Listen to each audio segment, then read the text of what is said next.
কৈলাসহর আদালত চত্বরে ট্রাফিক বিশৃঙ্খলা ও আইনশৃঙ্খলা অবনতির বিরুদ্ধে ক্ষোভ উগরে দেয় আদালত কর্মীরা।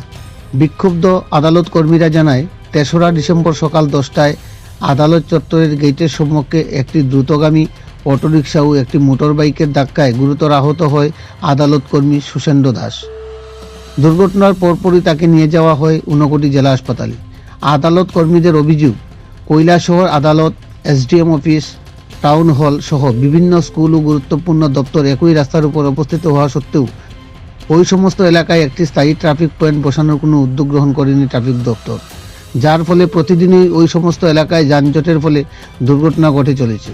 দুর্ঘটনার পর পুলিশ অটোচালক সহ অটোরিক্সা এবং বাইক দুটি উদ্ধার করে নিয়ে যায় কৈলাসহর থানাতে। এরই ফলশ্রুতিতে আদালত চত্বরে কৈলাসহর কর্মীরা কৈলাসহর ট্রাফিক পুলিশ ও ট্রাফিক পুলিশ প্রশাসনের নিষ্ক্রিয়তার বিরুদ্ধে ক্ষোভ প্রকাশ করেন। পাশাপাশি অবিলম্বেই যেন ওই সমস্ত জনবহুল ব্যস্ততম এলাকায় অন্তত পক্ষে অস্থায়ীভাবে হলেও একটি ট্রাফিক পয়েন্ট স্থাপন করে নিত্যদিনের ঘটে যাওয়া দুর্ঘটনা বন্ধে উদ্যোগ গ্রহণ করেন, এই নিয়ে দাবি তোলেন।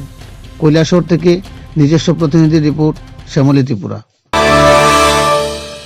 আমরা তো অফিস টাইমে এখানে দেখেন এটা ডিস্ট্রিক্ট কোর্ট, এখানে এসডিএম অফিস, এখানে ফায়ার সার্ভিস, এখানে স্কুল আছে, বাচ্চারা চিলড্রেন স্কুল আছে, ঠিক আছে, চিলড্রেন গার্ডেন স্কুল আছে, শিশু নিকেতন স্কুল আছে, অনেকটি স্কুল আছে। এখানে এত অফিস টাইমে এই হারে মানে এইভাবে জাম লাগে। কিন্তু আমি প্রশাসনের দৃষ্টি আকর্ষণ করে বলছি, এখানে শুধু একটা ট্রাফিক নিয়ম মাফিক একজন ট্রাফিক দাঁড় করে রাখা হয়, কিন্তু সঠিকভাবে দায়িত্ব পালন করা হয় না। এবং এই জায়গার মধ্যে কোনো ব্যারিকেড নাই, কোনো কিছু নাই, ঠিক আছে। এই কোনো অ্যাক্সিডেন্ট হয়, সেদিন আমাদের এই নিয়ে আমাদের প্রায় ৫-৬ জন আমরা কোর্টের স্টাফ এখন পর্যন্ত অ্যাক্সিডেন্টে ক্ষতিগ্রস্ত হয়েছে।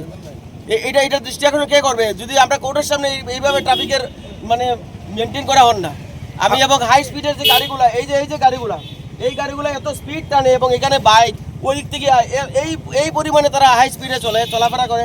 এদিকে আমরা মানে লাইফ কিভাবে সিকিউর হবে এটাই আমরা বুঝতে পারছি না। আজকে কি ঘটনা ঘটলো? আজকে তো এখানে এই দেখুন এই যে পিছন দিক থেকে এই বাইকটার মধ্যে বাড়ি দিয়েছে। সম্ভবত আমি ওই সময় এখানে ছিলাম না, ঠিক আছে।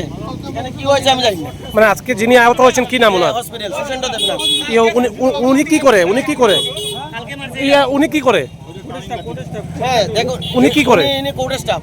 কি নাম ওনার? সুষেন্দ্র দেবনাথ। এখন কোথায় আছেন উনি? এখন হসপিটাল, ঠিক আছে। দেখুন একটা জিনিস দেখুন, এই জায়গাতে ও বাইক নিয়ে আসছে, এই জায়গাটার মধ্যে টার্নিং নিচ্ছে, কোনো সিগন্যাল উইদাউট সিগন্যাল এখানে টার্নিং নেওয়া হচ্ছে।